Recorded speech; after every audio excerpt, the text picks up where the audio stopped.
Kim? Hello, hello. I was turning everything on all at once, so I apologize. My name is Kim Amsler. I work for Union Snyder Community Action Agency.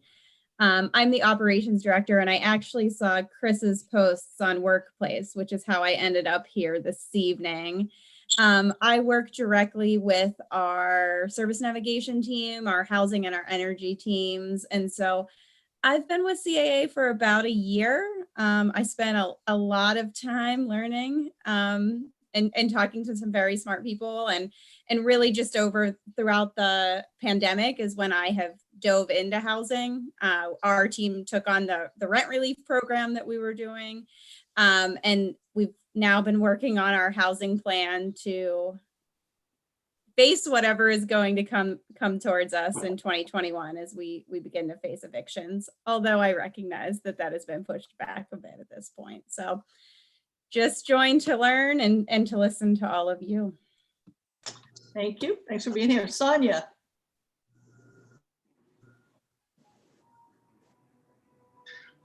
You would think after 10 months of Zooming that I would have this completely down. You would think incorrectly.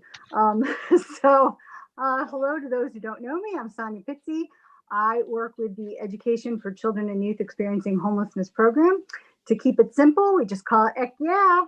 And I basically do all the stuff that Diane started the law about, which is making sure that all students experiencing homelessness get into school and reduce all the barriers, and working with 8 counties, almost 60 school districts, and then working in collaboration with shelters, human services, and all that stuff. So that's what I do, and whatever Pat and Diane tell me to do also. Are we that bad, Diane? I like that. I like when people obey us. Obey us, right?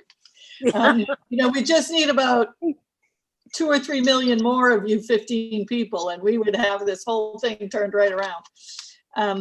So Chris, why don't you start us off? Of course, Chris is here to fortify the walls, because Chris has the unfortunate job of working for the part of the government assigned to housing that actually, and when it's assigned to housing, that means a lot of things besides homelessness. So when people think, oh, housing and urban development, that's who's going to fix homelessness, they actually don't have as good a handle on homelessness as, say, the Department of Education does, because of Diane's law. For those who don't know, Diane Nyland and a few other people are the reason that homeless kids cannot be denied access to school, regardless of whether or not they have an address. Melissa, so thank you. But HUD, everybody sometimes confuses the thought that HUD's going to fix homelessness, and that's a big confusion. So what Chris is going to do is she's going to let us know what HUD knows, basically. And what they don't. Yes, I run the coordinated entry program, and we will talk about that in a minute. But let's start with the fact that there is a disconnect in America when it comes to defining homelessness. HUD, the Department of Housing and Urban Development, recognizes homelessness as those who are literally on the street or in a shelter. They do not recognize anyone who is staying in a motel, who is doubled up with another family, who is staying in a place that we wouldn't consider habitable, but they think might just be okay. It is a very, very narrow definition of homelessness. They have put people into 4 categories, and they only recognize 2 of them when it comes to assisting people with housing for homeless folks. Let's just start with some numbers, because numbers and data do not lie. Every January, we do something called the point in time, or the PIT count. It is a 24-hour period in January, usually the coldest week of the year, when volunteers and workers across the country go out, all within this 24-hour period, and we count the people who are literally homeless. It is considered a snapshot.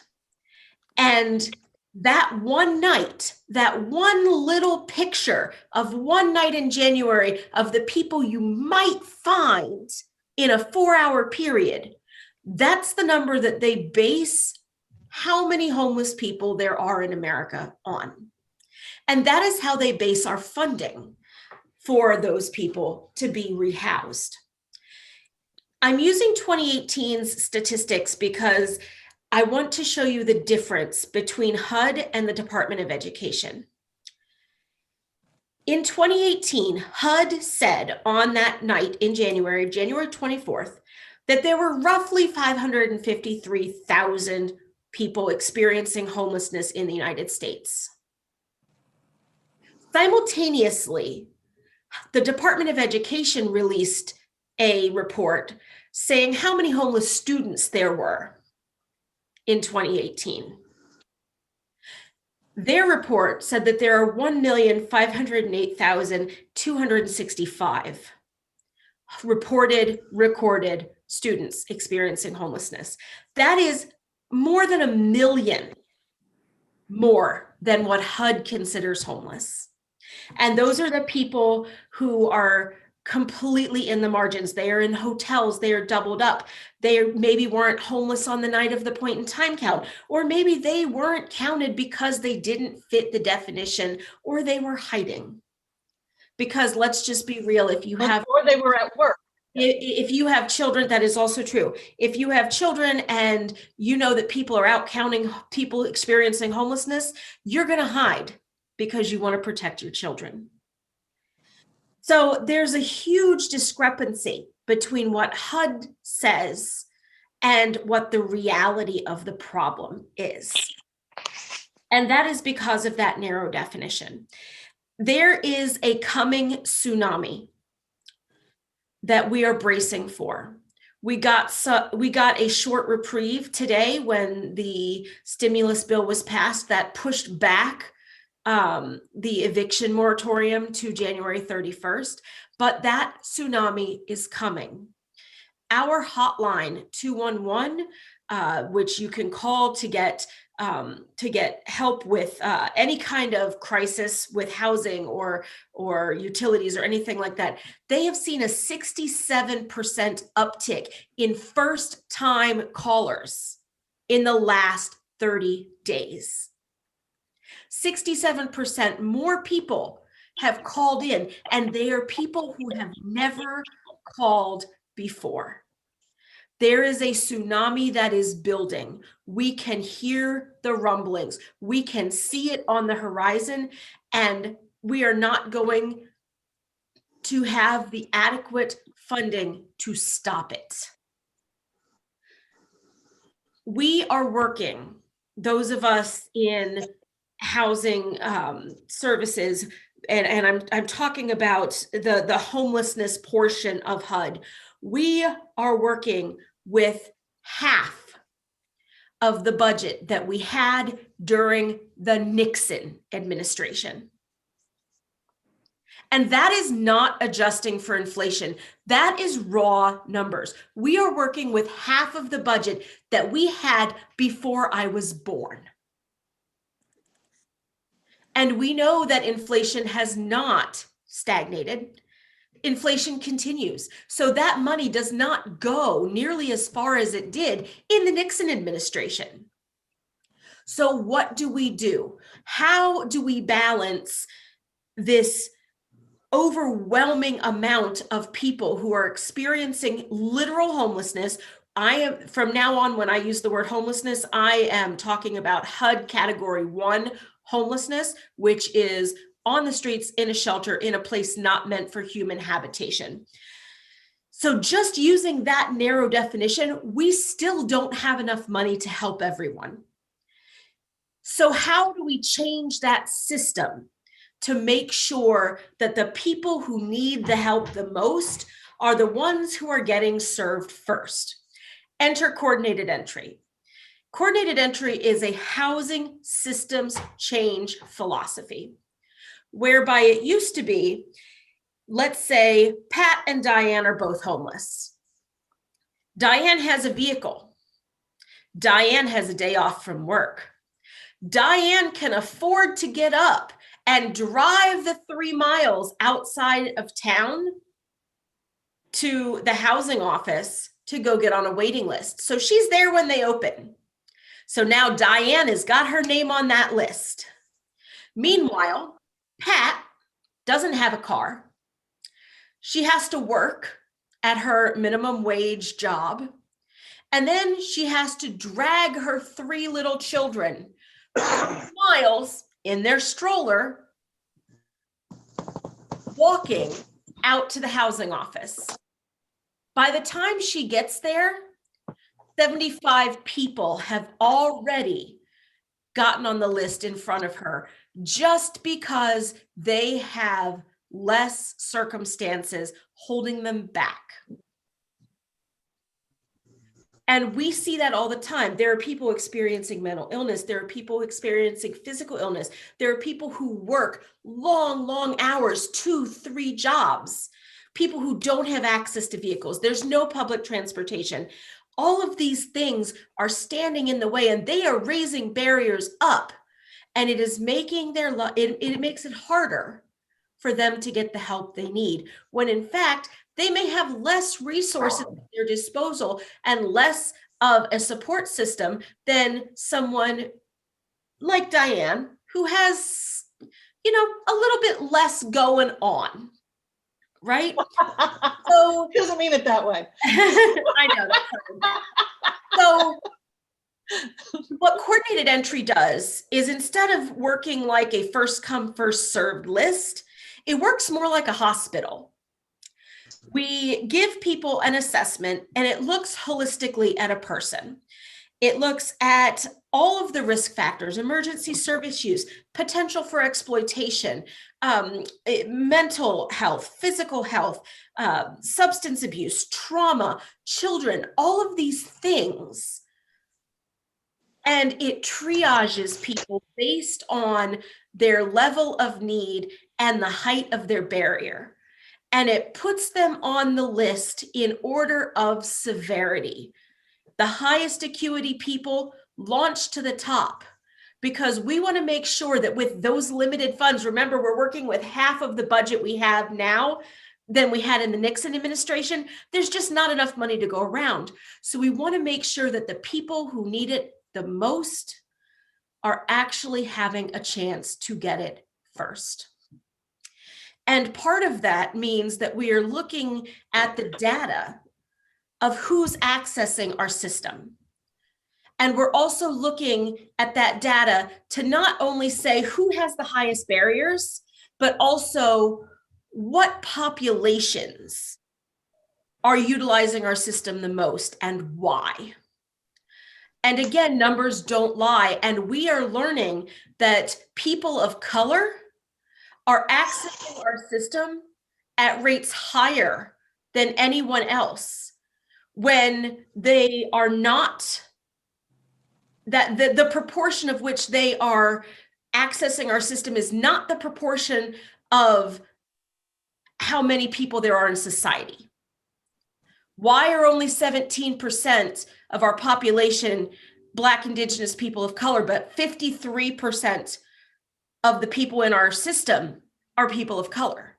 There is something wrong. There is something inherently inequitable. What is happening in our society to make people of color more susceptible, more vulnerable to homelessness? What structural barriers do we need to break down to make housing and make accessing services more equitable? These are all of the questions that coordinated entry asks. It's not just about denying services to people, which is what a lot of folks think that it was at the very beginning. No, it's about changing the system structurally, looking at the data really critically, and amplifying voices that have experience, that have lived it, that have gone through it, come out the other side, and using those voices, using that data to fundamentally change how we deliver services and how we structure our programs and our society to be more equitable. That's great. I've got to do one little order of business real quick, and then I want to come back to you, Chris. But first, I'm an idiot, and I forgot to have Max introduce himself. I couldn't function a half hour of any day, of any week, of any year of my life without Max, and I can't see the people. Max, sorry. It's okay. I'd actually, your timing is perfect because I kind of wanted to just give a little bit of a heads up. If we could, while others are presenting, if we could all mute our mics, that would be helpful. Just because I'm starting to hear like some audio bleed through. And also, we were originally going to stream to Facebook, but of course, because there can't be something without some kind of technical issue, I cannot get the streaming to Facebook to work. So I'm streaming to YouTube, and I'll post that link if anybody needs it. That's more of a, if anybody wants to just listen and not interact at all. So I actually shared it on the Charles Bruce Foundation Facebook page, if anybody wants that link. And it is being recorded so that we could post later. Awesome. Thank you guys for doing that and picking up my slack on that. Yeah. So Pat looks like she wants to say something. And will the YouTube that's going live to YouTube now, will that automatically become also a recording, or will we have to upload Chris's recording?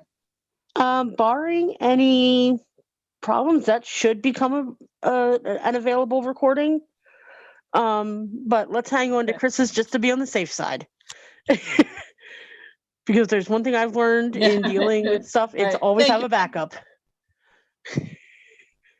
And Max, did you want to introduce yourself? Yeah, I'm sure. I'm a techie that I'm kind of a behind the scenes person.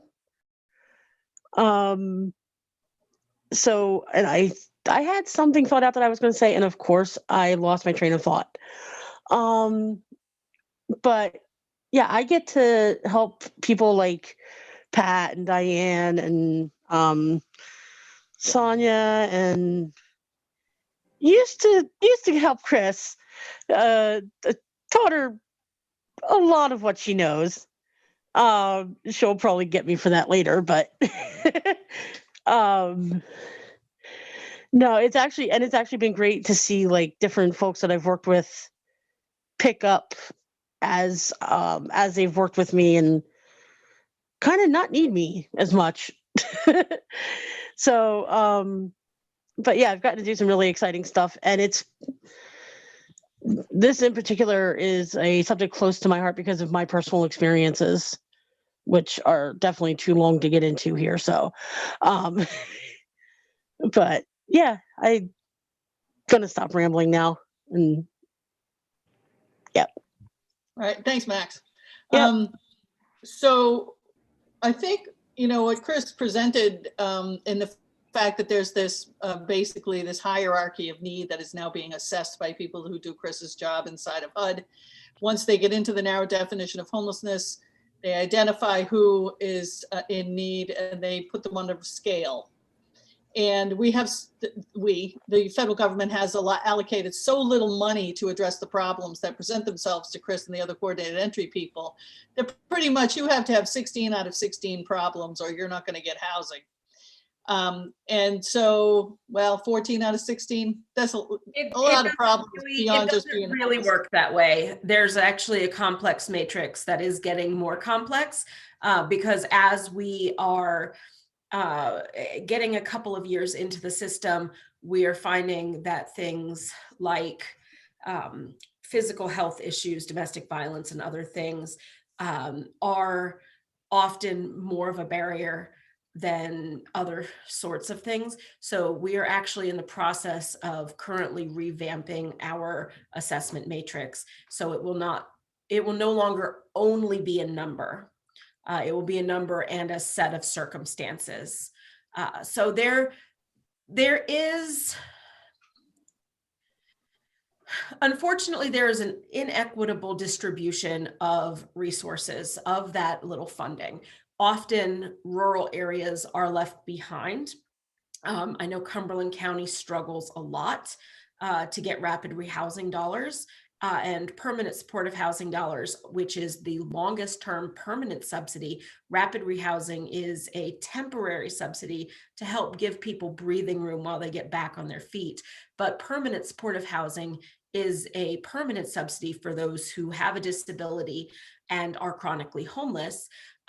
And those dollars are so few and far between that it's almost impossible to get folks into that program.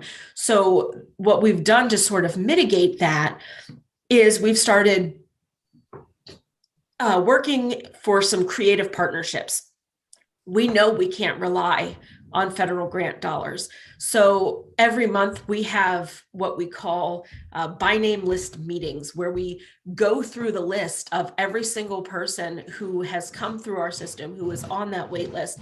And we especially look at those low acuity folks to see what other creative solutions we could find to help them get out of homelessness without needing to wait for HUD, because we know that that's just not gonna happen. For example, I had a lady up in Schuylkill County, found herself homeless and fleeing domestic violence, which is the only way you can be considered homeless by HUD and be in a self-pay hotel or doubled up with another family, is if you are fleeing domestic violence. It is the one exception. So this woman was in a hotel with her children. And she called in, she was assessed. She said, I'm a nurse, but I can't get a job because all of the hospitals and facilities are too far from my hotel. The only hotel I could afford is in the middle of nowhere, and it's too far to walk. So at one of our meetings, I had all of these partners around the table, and one of the local churches said, I just had a parishioner die. I wonder if his spouse would donate this man's car. So within the span of a week, we had one pastor find her a car that this person was amenable to donate it to the church, and the church turned around and gave it to this woman. And 3 other churches stepped in and said, we will pay for her hotel bill for 6 months so that she can go get a job at a hospital, start banking money and socking it away. And within that 6 months, she was able to get a job. She was able to secure housing. She was able to move in, and she is stably housed, and it has been for over 2 years now without a HUD subsidy. Well, so this is the starfish thing, right? You're walking across the beach and you're throwing the starfish in, and somebody says, you're never going to save all those starfish. Well, I saved this one starfish. Right. Well, And what we're that's really hoping for, though, is because we are going through that list every month and trying to find as many of these creative solutions as we can, because we know the HUD money's not there. right. But so possibly one of our questions then is, how do we get our communities and especially when people go to vote, when they talk to their representatives, because you're making my point, which is if you save 5% of these people, you still have 95% that aren't. Exactly.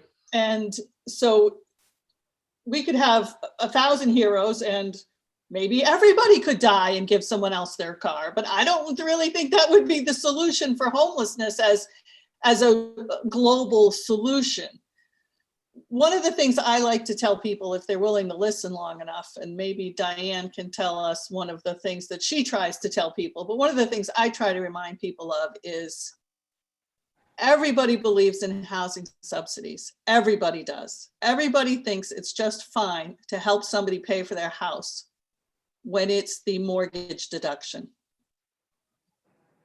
The mortgage deduction for people who are paying for their homes, where they get to deduct their local tax and their mortgages, is the largest housing subsidy by the federal government. And it's given to people basically with a $40,000 income to about $1 million. So if we're willing to subsidize the housing of people who make $40,000 a year to $1 million a year, and that housing subsidy is we have for low income housing subsidies, 77 billion versus 37 billion. We put twice as much taxpayer money into subsidizing someone's home mortgage that went to helping a poor person get off of the street. So that's what I try to tell people who will listen long enough.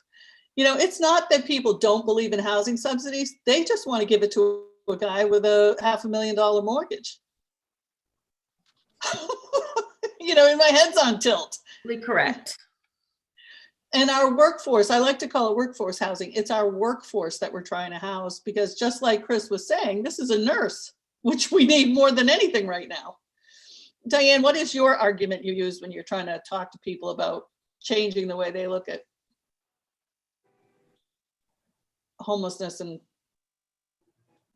You know, I was talking to a city council member up in Boston today, and she's really trying to change the way Boston handles homelessness as far as families go.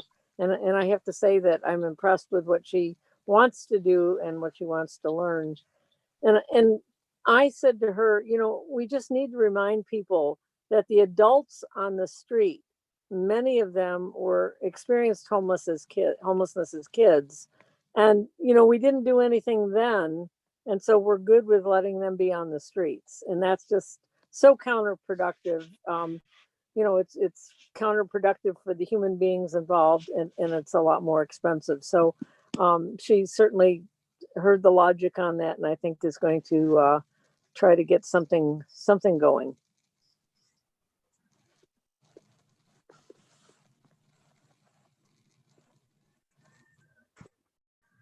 so I don't know how we want to do this. Do we want to go to the next presentation? Do we want to see if some folks have questions for Chris right now? Or do we want to do all the questions at the end? Diane? Mute here.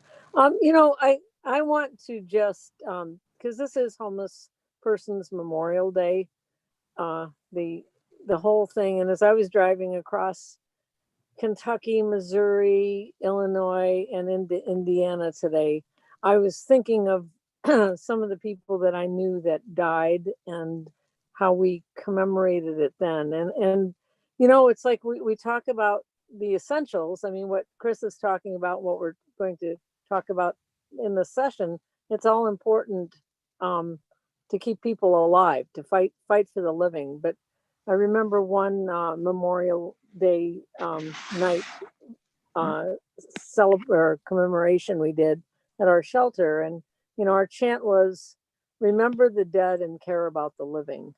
And I think we need to kind of just get ourselves in that mindset of the fact that those of us who care about human beings who are without a place to live, we need to do everything we can to care about the living as well as remember the deads. But I just can't help but think of some of the people that I know that died unnecessarily because of poverty and homelessness.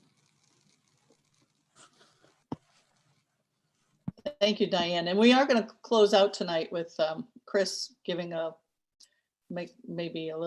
few words about it. Chris, and we did a candlelight vigil sort of thing down on the steps. I think, well, last year, was that recently?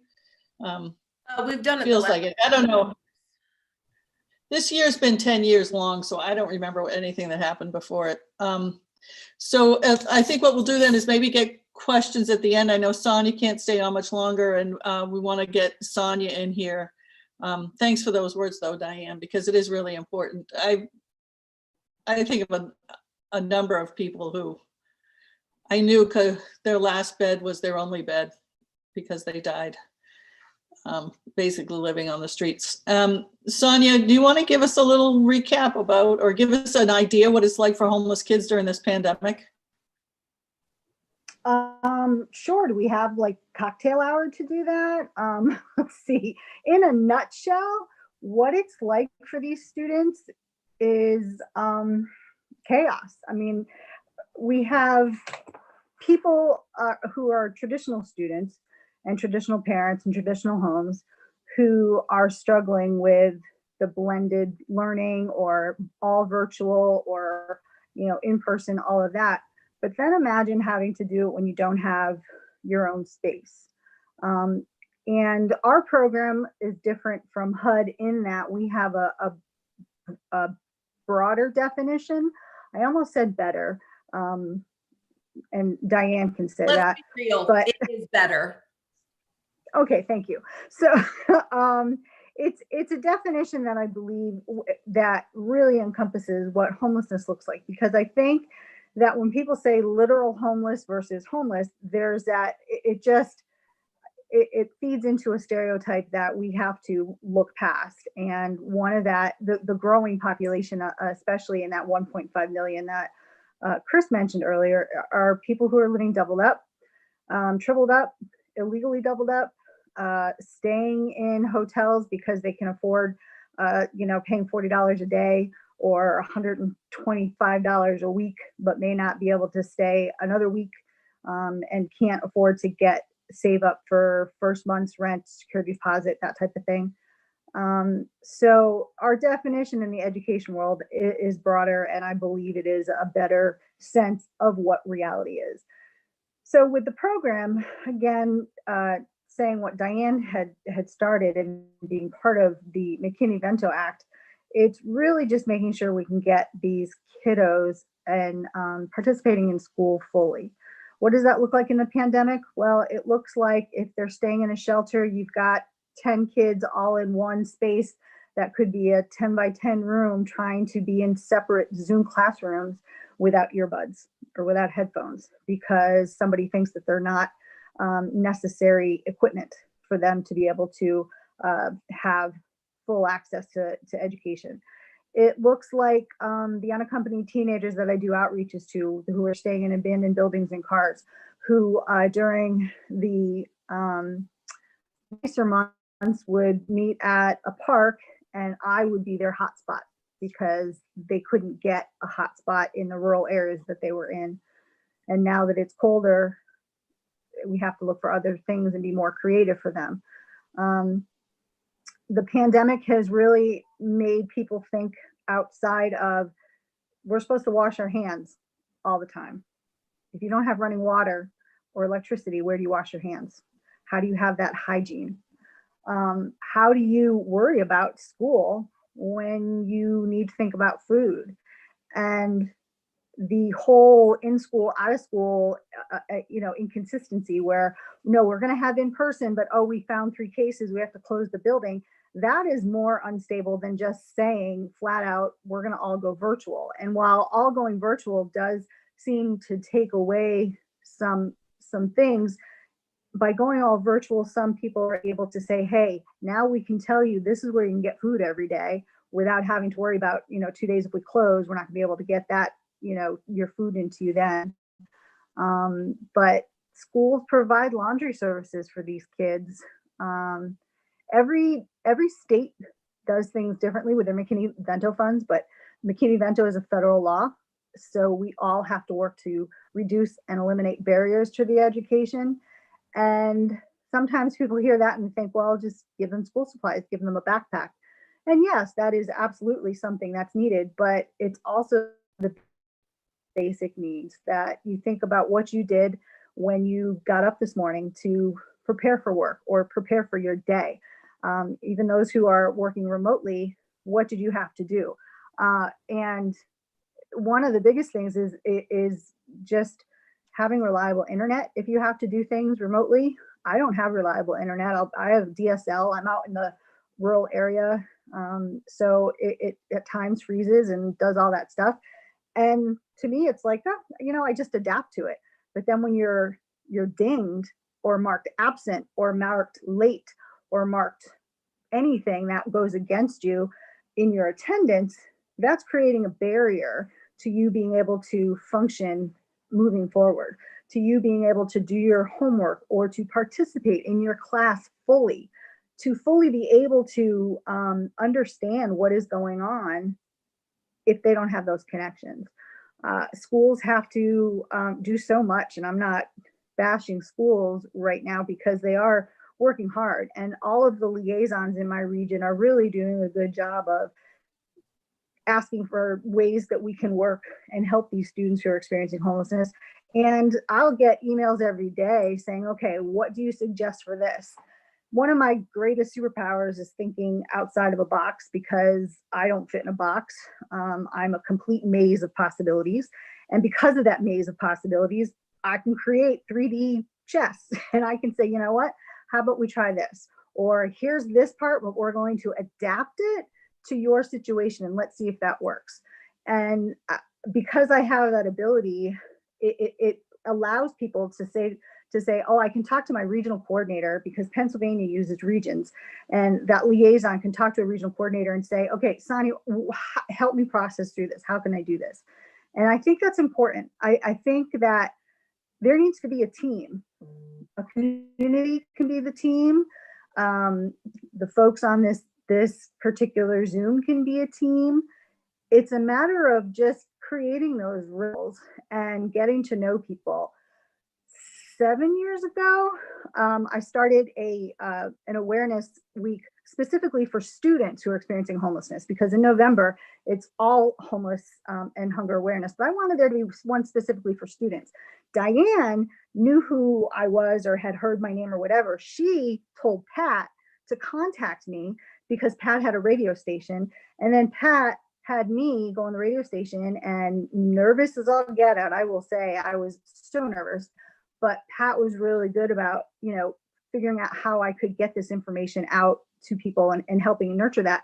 But because of that starting ripple from Diane, it goes to Pat, to meeting Chris, and to meeting and Stacy, and meeting other people, because I cover 8 counties.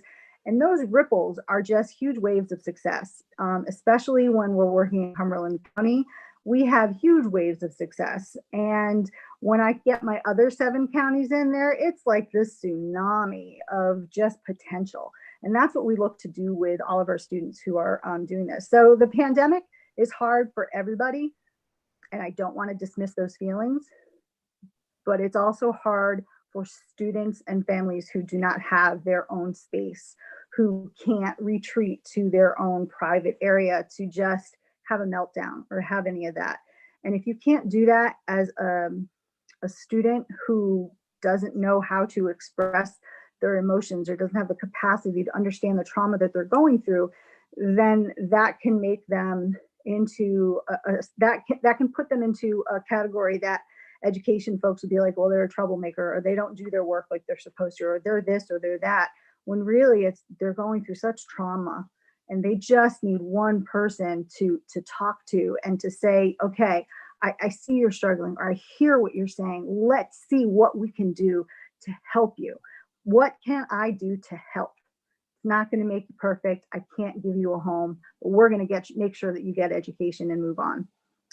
I've had students who have had family members who have died or have been on ventilators. I had students that were previous students of mine, unaccompanied youth, who were on ventilators at the very beginning of this, and I was still their emergency contact. And that was scary because I was not their family. And if the worst had happened, I did not know what I was going to do, because to be responsible for someone who may pass, and someone, because I'm their emergency contact, because I was the only person in their life that they could put on that's a lot of responsibility. And think about the people who are going through the pandemic right now and who don't have anyone. So we need to be that person, because home can be a person, and that's what, we can all do. And I think that goes to remembering the folks who have passed, who have experienced homeless and have passed because of their situation. What can we learn from them to move on and do better and be their voice and their gift to go forward? So that's all I Chris, Sonia, Diane, I just and all of you, because you all have your chance to talk, but I'm humbled by this opportunity to hang out for this couple hours together. You're all just so amazing. Real quickly, Luis is with us, if he still is. Yes, there you are, Luis. Did you want to just introduce yourself, Luis, for 30 seconds and say hi? Because I think we missed you in the initial introductions. Yeah, you're muted. Luis, I'll introduce you. Your mic's off. Your mic's off. Yeah, I'll introduce you. Maybe I can turn his on. I can ask him to unmute. Ask Lily. She'll fix it. Yeah, Liliana. I'm coming to you right after him, Melissa. So I just. Luis is one of my favorite humans on the planet. Mine too. We're building a fan club. You guys can all join it. Is Liliana there? Is she gonna fix it? Liliana, another fabulous human being on the planet. Mm-hmm. Future leader. Well, Melissa, why don't you start talking and they can join us when they get it figured out. You hear me now?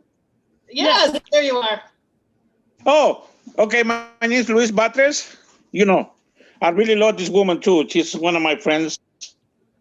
And I like everything she do for these people right now. And I gotta say something to you yesterday. Well, a couple of days ago. My heart is for the homeless people too. I'm a homeless too, but I got a place to stay. But these people that don't got a place to stay right now, he made me cry. And yesterday I saw on Facebook they kicking on the people will stay in Chico. And I hear all the comments they do that they start to talk a lot of bad stuff about him. And everybody's a human being. And I do my comments. And everybody is so bad about me. And after they decide to check away my comment from Facebook. I don't know why he do that one, because I don't even say a bad word. I just say something where people don't like to hear the truth about him. And that's what I gotta say to you guys. That's what I like to keep going and listen. Well, thank Sorry you, about Luis. my English. My English is really weird. Your English is wonderful. You're wonderful. Luis is in Chico, California, and a dear friend of Melissa Cricks, which is how I ended up having Luis as a dear friend of me. So Melissa, do you want to give us a little catch up on what's going on out there? Yeah, Luis, can I share a little bit of your story? Is that okay? Can I share a little bit what happened Yeah, you right can. after the fire? So Luis and I actually met, 10 years ago, I think. Luis was my neighbor, and his daughter and my youngest daughter are the same age, and they became very fast friends, and so we became fast friends. And through the years, we've stayed in contact, and Luis and his beautiful wife, Denise, and their 2 children lost their home in the Camp Fire, like many, many thousands of people did. Unfortunately, that story that we heard earlier that Chris shared about the family in the stroller, that unfortunately was Luis's family. They were slow to make it off the mountain. Denise didn't really want to leave. It took them quite a while to go ahead and decide to evacuate, which is very common in our area. We were almost trained to believe that none of the fires were really serious. We had fire right in the next neighborhood over so many times, been evacuated for 24, 48, 72 hours, so many times, and it was always fine. So that's a common story, that people waited way too long to leave. So by the time Luis and his family decided to flee, and they made it to Chico, California, which is our largest neighboring city. It's about 30 minutes away from Paradise, and it's where the Walmart is, so it's a big city. There was no more hotels, there was no more housing, and so they went to the Walmart parking lot, and somebody was kind enough to provide them with a tent. There were emergency shelters opened up very quickly, the fairgrounds, all sorts of local emergency shelters that were housing thousands of people, and they were immediately full. So they had nowhere to go. So they spent many weeks in the Walmart parking lot. Unfortunately, through that process, Denise became unwell and needed to be hospitalized. And so Luis and the children followed her for many, many months. They lived in their car, hospital to hospital, following her. Luis speaks very good English, actually, Luis.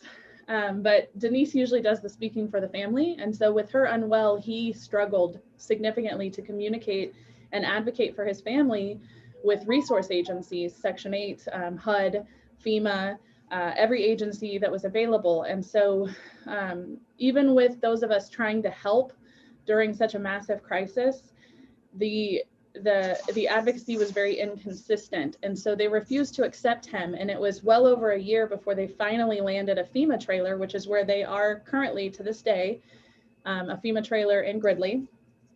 And the only reason they're still in that FEMA trailer is because of the pandemic. FEMA can't kick them out, though they would very much like to. And they've been very vocal about closing that FEMA camp as soon as possible. So Luis is truly a hero. And I mean that absolutely. He has gone to the ends of the earth again and again and again for his family. And like you just heard him say, he's advocating for a local homeless camp. There's a huge encampment on the river here in Chico that over the last couple of days on social media, they've announced that they're going to send police force in, which again, similar story. They're going to go and take these people's belongings and load them into a dumpster. And so Luis is defending these folks on social media and reminding folks that these are human beings, and they have deleted his comments and removed him from those social media forums. So an incredible human being, and his children are also truly incredible people. His daughter, Liliana, I hope she's listening. She's going to change the world one day. Yes. And I mean that. She is an incredible kid. Absolutely incredible. So there's that. Real quickly, Luis's family story is in part, you can read it on Common Dreams. I wrote a story about Luis and his family, and Liliana especially. And then there's a lot more about he and his family and some of the other victims of the campfire, and my book's still left out in America. So they're pretty big stars of the book. So for Paradise Unified, Thank you so much, guys. You are so welcome. We love you. Where do you want me to start? What were you interested in hearing about? There's obviously so much. Well, I was nail biting all summer as the fires were moving. You guys here now, Melissa's still got people doubled up with her. She's got animals doubled up with her. One of the things that Luis had to do when he was living in his car outside the hospital where his wife was, is they had their puppy in the car with them. So people got burned out of their homes with their pets as well. You heard the puppy crying in the background, like on cue. So these families, then you end up homeless, and your family has to give up the pet, which is this is another thing I wanted to say. All of Diane's films are available at hearus.us, her website. And I can't recommend strongly enough My Own Four Walls. It was her first one and still my favorite, but you can really see what kids go through. The whole film is just the voices of the children. There are no adults even narrating that film. So you can see what kids go through. I was thinking of that during Sonia's speech. But anyway, so Melissa, I want to know what all of this last summer has done. There must be countless more people burned out of their homes now. Yeah, there are. Unfortunately, what happened to us is no longer unique in California. We had two other districts that were significantly impacted by wildfire over the summer. A small district in the Santa Cruz area, and an even smaller district, a small town called Berry Creek, lost as much of their town as we did in Paradise, though they're significantly smaller. Their population is in the hundreds, but no less devastating. They're an extremely rural, extremely poverty-stricken district. One school, they lost nearly every building in town, every family home. And so those families, which is not very far from us at all, it's sort of our geographical location works in ridges. So Paradise is one ridge, and then Forest Ranch, and so on and so forth. So Berry Creek is a couple of ridges over. So down the hill from Berry Creek is Oroville and Chico and Yuba City and Marysville. These are the surrounding sort of valley communities in our area. So these families have now populated down in the Valley communities, the same communities that the Camp Fire survivors populated immediately following the fire. And in Butte County, we are not a very wealthy county by any means. We're actually one of the poorest counties in the state of California. So pre-Camp Fire, our Section 8 waiting list was about 3.5 years long. There was a lottery system, as there are in many counties, to get on the waiting list to attempt to get services in our county. And so when our fire happened, it displaced somewhere between 40 and 60,000 residents. And they estimate that about 50% of that population needed ongoing housing support. Our district was is an extremely poor district. Our free and reduced or socioeconomic disadvantage numbers were in the high 70s district-wide, and there were several schools that were 90 and 100%. So we were not a wealthy community. Most of our families that had children in our schools were renters, working minimum wage jobs or just above minimum wage jobs. And so when the fire happened and that housing was no longer available, these were not families that could readily go out and purchase a house, which even if you could, house prices went through the roof immediately following the fire. We saw houses that were selling for $80,000 sell for $280,000 within the first year after the fire. And that's still true to an extent. Those prices have come down quite a lot, but not nearly enough. We're still seeing, 1960s mobile homes selling for $180,000, $200,000 in a very rural mountain community. Things that shouldn't happen. So these additional fires are happening. It's sort of that tsunami that Chris was talking about, and it's happening again and again and again in our communities. And so for us, we've experienced that largest tsunami, obviously, was the Camp Fire. And then over this summer, we had those much smaller waves. And now we're again looking at this sort of pandemic issue that's coming to us as well. And we know that there are a tremendous number of evictions that are up and coming in our community, in our district and the surrounding communities, and everybody's sort of bracing for that, but we have literally no resources available.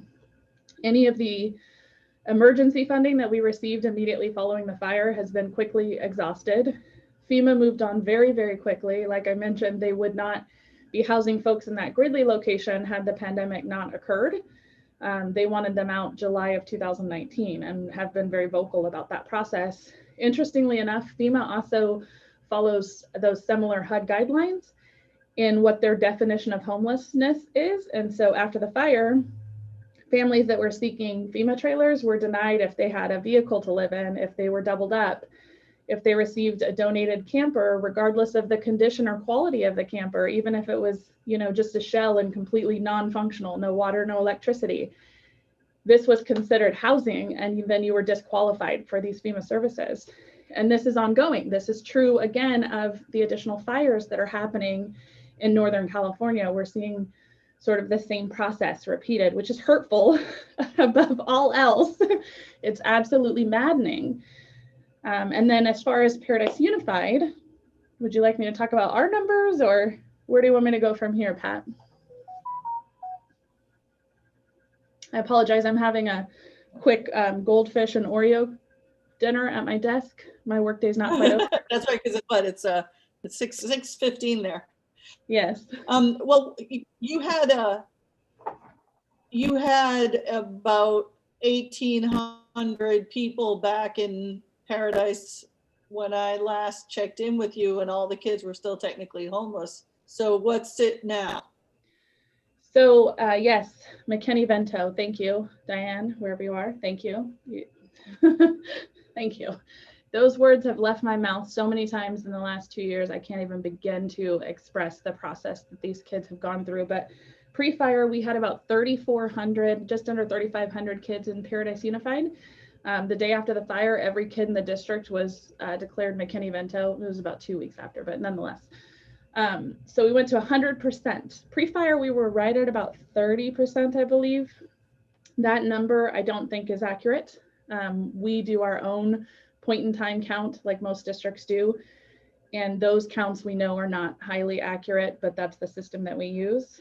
After the fire, we had about just under 1,900 kids return to our district. So we lost about 35% of our total enrollment numbers immediately following the fire, primarily because of the housing issue. A lot of our folks either didn't have resources within the area. We're a very rural, small kind of generational community. So a lot of our folks had, you know, grandparents living right down the street and aunt and uncles living right down the street. So, you know, typically when you have an emergency and something happens, you go to a family member's house. But what we saw happen is that every family member's house was lost as well. So that resource community that most people have was also lost.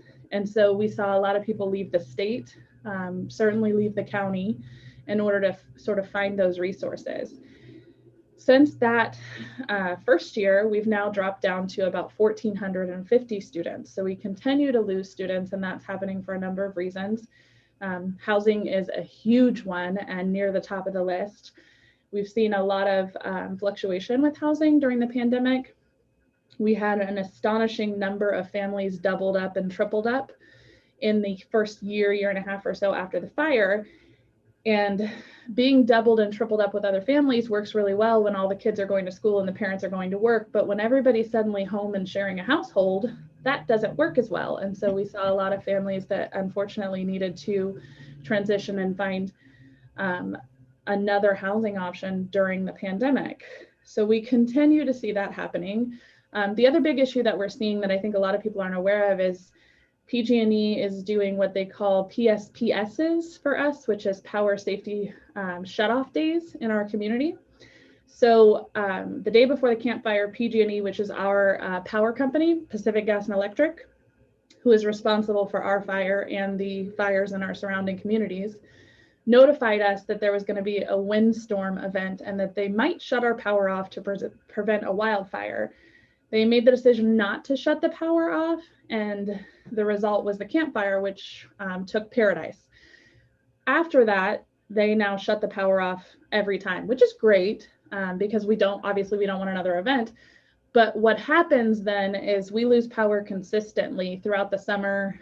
I believe we have 37 days of no power through this wildfire season.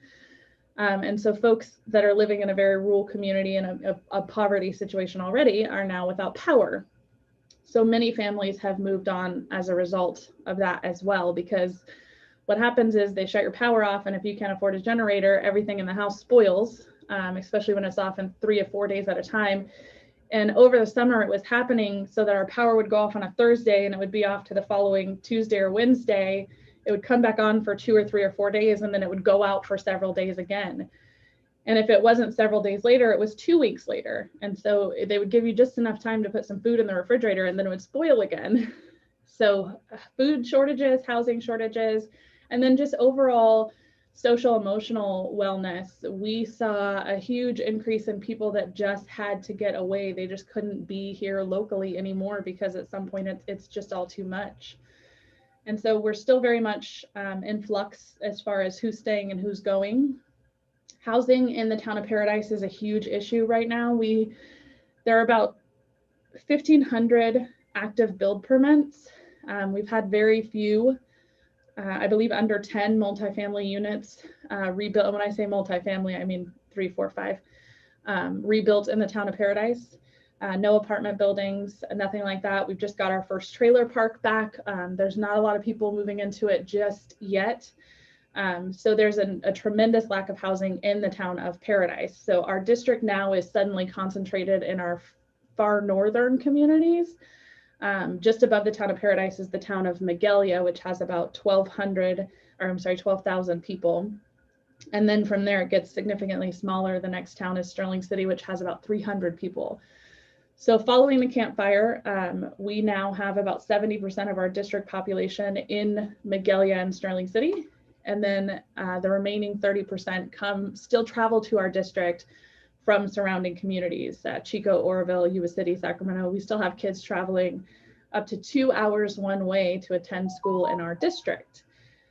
In the pandemic, obviously that's a little bit different with the distance learning. We are currently offering limited in-person options in our district. We're very fortunate to have lower numbers. Hopefully that will continue. So high schoolers are going on a Monday, Wednesday, Tuesday, Thursday schedule. Our elementary kids are going AM, PM schedule. And so for that reason too, we've seen families move on, because when you're living an hour to 2 hours away, you can't bring your kid to school for 2 days a week or for 3 hours in the morning and the afternoon. And so we are very much kind of, in transition once again. And for our district, I think it was Chris that said, it might've been Sonia actually, that said, homelessness and food and housing insecurities are hard enough.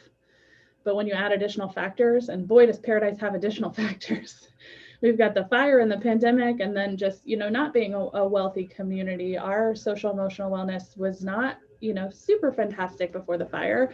Our free and reduced numbers were incredibly high.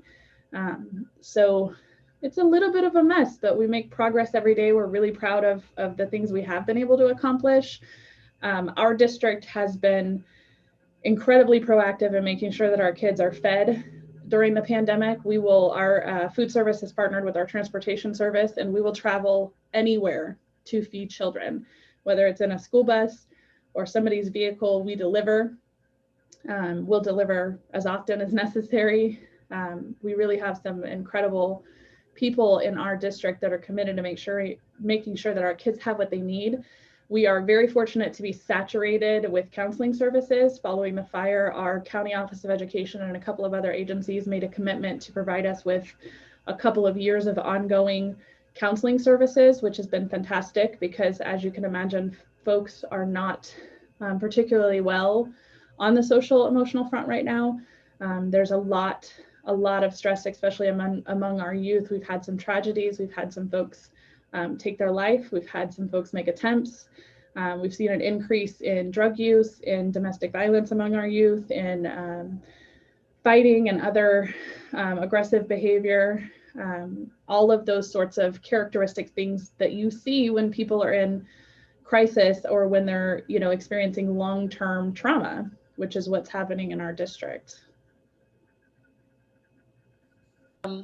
It really is amazing to hear everything that you're going through, and then to know, just a couple of months ago, PG&E was found guilty of causing the fire and found basically guilty of murder. And so now PG&E can shut off their power for 40 straight days, spoil their food. It's like you've got the guy who murdered your family is also still able to wreak havoc with your life when you're trying to recover from the disaster that the guy caused to your family. It's really a mess.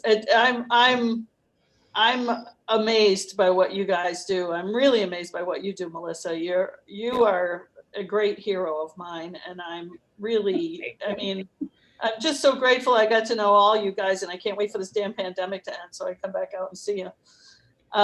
Yeah, we are going to have questions. I see our group fading a little, but I do want to get to Stacy real quick before we do maybe a quick round robin of questions. But Stacy, do you want to bring us up to date on anything that people who are working with veterans should know right now? Well, right now we have the CARES Act still in place, and it just doesn't pertain to veterans. The CARES Act assists people who are in arrears up to $5,000. They can help with future rent, and they get paid double security deposit. In the state of Pennsylvania, of course, it's not legal to ask for a double security deposit. But with the CARES Act, we can do that. And since a lot of our landlords are now selling their houses because they can't make their mortgages, they appreciate that double security deposit. A lot of our landlords they're not renting to us anymore. So we have a boatload of clients. We probably have like 60 clients in the hotels because landlords just can't rent anymore. So that's happening now. And then we have the emergency shelters in a lot of the area. So there's one in Shippensburg. There's, of course, one in Carlisle. Community Cares assists with emergency shelters for the harsh weather. And then downtown Daily Bread in Dauphin County or Harrisburg has that same assistance. So there's also, if a veteran cannot get into a hotel due to whatever, because of his background, his or her background, because they have an underlying condition, well, then there are some organizations that could assist with hotel stays. And it's not supposed to enable that person so that they don't save their money or they don't look for other housing. It is just to assist them until they are able to get on their feet. One thing that I wanted to bring to everyone's attention is the cost of living in the different counties and how a lot of our people, my brothers and sisters experiencing homelessness, fall through the cracks because they are unaware of the cost of living in that town. So the cost of living in Cumberland County is $74,000, but the average income is $30,000, and sometimes that's with a two-person household. So if a person only makes $713 or $738 a month and their rent is $800, well, then of course they can't afford that. And there's a lot of organizations who won't help them. And some of them are on the Section 8 waiting list for 5 or 6 years. The homeless and special needs waiting list is ridiculously long. And some folks, it's quicker to get Section 8 than it is to get homeless and special needs housing. VASH housing only takes a couple days, but in order for that program to happen, that veteran has to have a chronic history of homelessness. So that means that they've been homeless for a year straight, or they've experienced 3 or 4 bouts of homelessness in a year up to 3 years. It depends on which organization you're working with. And with my organization and a few other organizations, what's good about working in this area is we can assist other folks from different counties with folks that are here on this call right now. So if I need assistance with a child in York County, I could call Sonia. If I need resources in Cumberland County, I can call Chris. Sometimes I think I even called Diane a few times because I just didn't know what to do for my clients in other states. So a lot of us work in different counties and assist the same clients in those counties, which it helps whenever you're stressing yourself out trying to help someone when you feel like there's nothing else you can do for them. And there was something else that I was going to say. I didn't want to take up all of your time because it's pretty late here. It's 9:30. I'll remember whenever. Oh, I wanted to tell you guys a story about one of my veterans.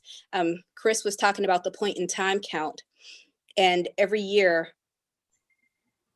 I usually strap on the boots, and I love going into the trenches looking for anyone who might be living under a bridge, living in a community aid box. Yeah, you might not think that they're living in community aid boxes, but they are living in community aid boxes.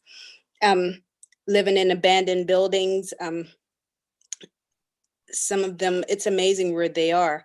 But I was in York County, and we had to go over this little railroad track, and I had a feeling someone was under the bridge, and I looked under this bridge, and it was rock sliding like side of the bridge, and I climbed down there, and here there was a woman living under the bridge, and it was bitter cold outside, and she's sleeping on this half blown up air mattress on top of cardboards, and she probably had like 10 blankets. And I was talking to this woman, and here she's a veteran. She had mental health issues. The only thing she knew how to do was scream and talk nasty to people because that's how people approached her. And although I was with a few other people, I wouldn't allow them to come and talk to this woman because who's to say that she wouldn't react to them. So, after I calmed her down and offered her food, and we always carry food and drinks and toiletries with us. After calming her down, I sent the guys away to get food. And, one person stayed with me to get more food, to get more blankets, to get coats, whatever they could. And this woman was talking to me about her story and how her family gave up on her. Her drug use has kept her from receiving services. And she was just tired of everything. And after that, we got her in a women's shelter, helped her with mental health services. We even helped her with Social Security. And that was the last time that I've heard from her. And Bell Socialization, which is the main organization to assist with homelessness in York County, haven't heard from her either. So more than likely she resolved her own housing situation after that. But we are keeping her on the radar. So every time we meet, which is every 2 weeks, we ask about her. Have you seen her? Has anyone gone under the bridge? But that right there, it was scary. But at the same time, it was heartwarming that, this woman who was just as scared of me as I was for her was comfortable enough to believe in our services again to self-resolve her situation. That's all I wanted to say. It's really great when you see people click. And I've seen that with you so many times, Stacy. I've seen when I worked when I was the operations manager at Carlisle Cares, Stacy and I worked together, and I saw some of the most horrific racists be so cruel to Stacy, and Stacy still treat them with kindness and respect and help them, when they really needed a kick in the seat of the pants. And Stacy helped them. Stacy didn't let their cruelty stand in the way of her kindness. And you're just the type of person that anybody could eventually get their guard lowered for, because you're so wonderful, Stacy. I just admire you. Thank you. Hate is learned behavior, just like love. Yeah. So I don't know. I mean, it is late. Some of you people look a little fadey. We could have questions, or at least I want to have Chris do some of her. She's a member of the clergy. For a minute there, we thought we'd like to get everybody, an imam and a rabbi and everyone of any faith to join us. But Chris is pretty good at not being any denomination at all. So we just thought maybe she could say a few words about what tonight means. It looks like Diane is desperately trying to speak. Thank you, Reverend Chris. I appreciate that. Just for a minute, Pat, I'm sitting here listening to everybody's stories and the work that they do, but we haven't said anything about you and the work that you do to bring all of us together and to do some incredible stuff that seems impossible. And I mean, I can just talk about my book getting published in a way that was like, alrighty, we did it. And so you are the tireless champion that is a very much an unsung hero, but I want to give, you're the queen of love, and I'm just honored to be associated with you in any way, even as a babe, and to get to know your clan here a little bit more. So that's all I wanted to say. Peace and love. Thank you, Diane. I'll second that. Pat is the only member of the media that I gave my story to after the fire, and I'll never forgive you for that quote, Pat. She did it. She was so wonderful here. She had everyone living at her house practically in the whole town. And because I was commuting the first time I went out to Paradise to get her story and the other stories, I commuted from Sacramento, which is about 2 hours. She said, next time you come, just stay at my house. So she packed me in with everybody else she had packed in, with this really wonderful, the only other time I had ever experienced the physical, I stayed with migrant farmers in California the first time I did the Left Out tour. And they said, if there's beans and rice for one, there's beans and rice for two. I'll just eat half as much, then you can have some. And that's Melissa's attitude. Although it was a lot more than beans and rice. It was fabulous food every night. but she just welcomed me into that whole community and gave me an opportunity to get phenomenal stories. The pastor who, against everybody's recommendations, took in a homeless man and let him live at the church. And then the Paradise Fire breaks out and the homeless man saves the church because he was the only one at the church at the time, and he saved the building. So, you know, these are these incredible stories that I was able to get because of your kindness, Melissa, and your openness. But at one point she did say something while we were eating dinner, and I ran into my room and wrote it down. And she did. And I used the quote because it was what she said, but it had an expletive in it, and it ruined her image for the entire town. I stand by my words. I just don't often share them in public. Well, thank you for sharing them with me. Go ahead, Chris. The floor's yours. Sometimes there's nothing better than a couple well-placed swear words. This is true. I mean, truly. So it is the winter solstice, and lest anyone think that I am a practicing Christian, I am not. I'm a Unitarian Universalist.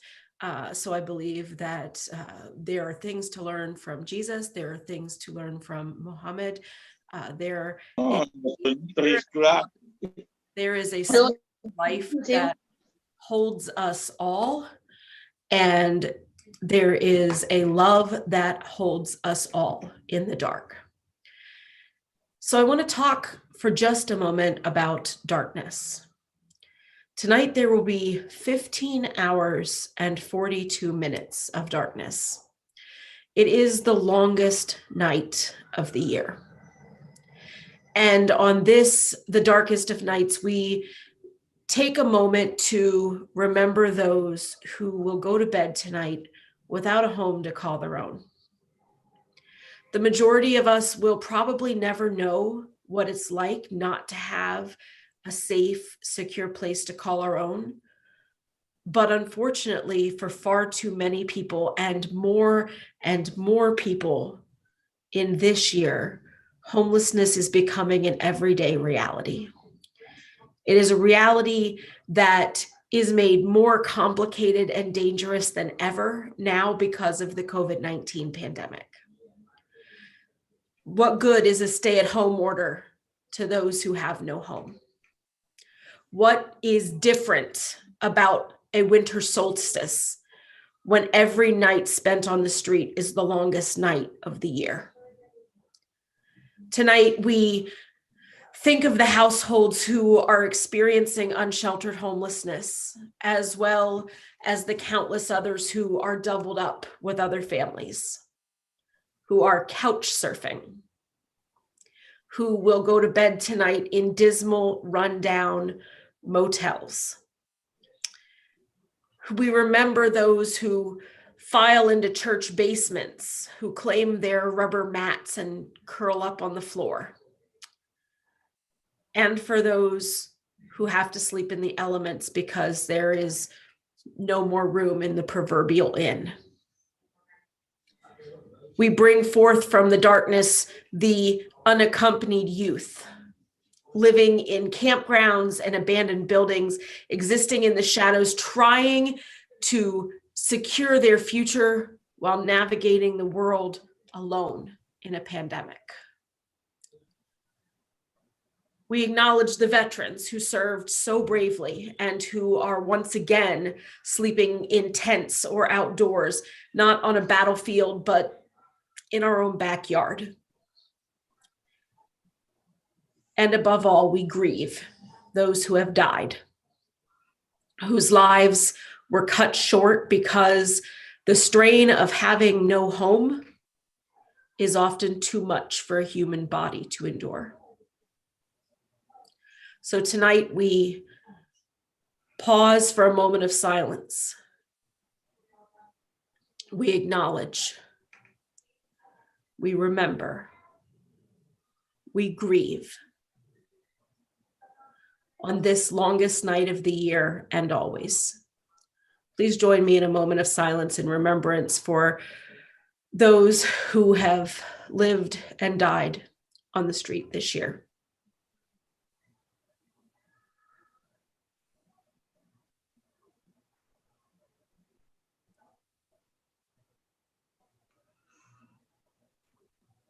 Amen. Thank you very much. Thank you all. I'm really grateful to have all of you in my life. I'll be so glad when this pandemic's over. Diane and I are going to go on the immunity tour. We'll be coming to your neighborhoods to torture you and torment you, visit you, and hopefully wake up your elected officials a little bit if we can to, regardless of political party, to care about those people who are housing insecure, food insecure. I did read Diane's book 5 times as her editor, and I can't recommend it enough. I also can't recommend her first book enough, Crossing the Lines to End Homelessness, because it's the best list. And I actually need a copy of that list again, Diane. There's a 1-page, 31 cause list of homelessness. That's the best list of homeless causes I've ever seen. And maybe you could shoot that to me and we'll plug it out there. Also, I tried to go outside and see the once in 800 year near collision of those two planets, and it's too cloudy in Carlisle, Pennsylvania. Is it pretty up there, Jackie, in Maine? It's the same thing here. That's clouds. Oh, how about you guys in California? It's crystal clear, Pat. Wish you were here. You're such a brat. It cleared up for us here in New York too. Oh, all right. I love you guys. Thank Love you. you all. Thanks for Okay. joining us. Thank We'll you send you guys so the much link for if the you work wanna you're doing. Share it. Pardon me? I just said thank you so much to everybody for the work that they're doing, and I can't imagine what it was like for Melissa to have to live through where those fires were and what went on there. Just devastating. Yeah. I say all the time, my story sounds horrible to strangers, and my story is one of the good ones. So I appreciate the thanks, but I assure you there are many others doing much more than I am, and our community is an incredible community. They have made a commitment that we're going to recover, and we're going to stick together while we do it, and that's been very true. So we are blessed, beyond blessed in our community. Jackie, send me a Facebook message with your address, and I'll send you the book with Melissa and Luis and everyone in it. You'll love reading about them. Oh, okay, definitely. Thank you.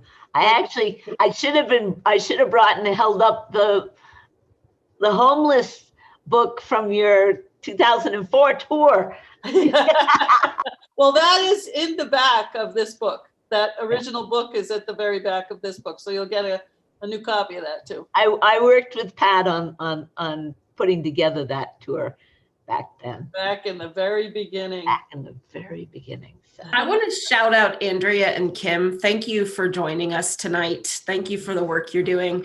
They serve in extreme rural central Pennsylvania, and they are doing a lot of legwork and a lot of really good efforts up there, not only with coordinated entry, but also with domestic violence and with rent relief and housing equity. So between Union County, Schneider County, Northumberland, Columbia, Montour County, they are in good hands with these ladies. That's awesome. And we're all at your disposal if you ever want to bounce something off or brainstorm or whatever. I know I speak for Diane. Diane's always willing to help people, and she is the person who wrote the McKinney-Vento Homeless Education Act. So you can. Did I mention thank you? The source material here. Yeah.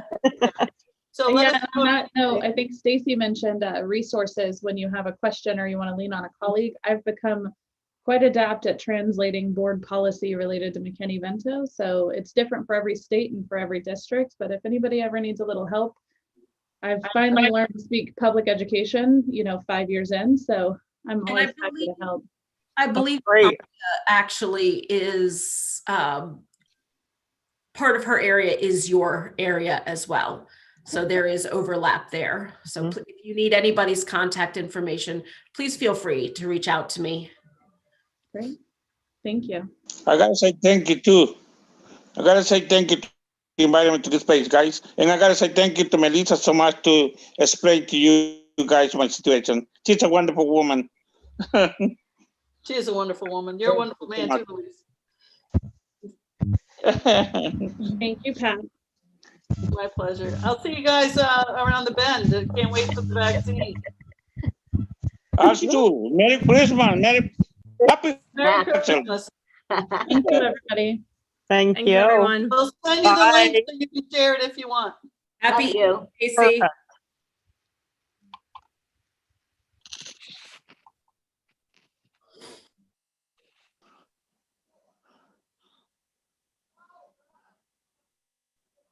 Okay.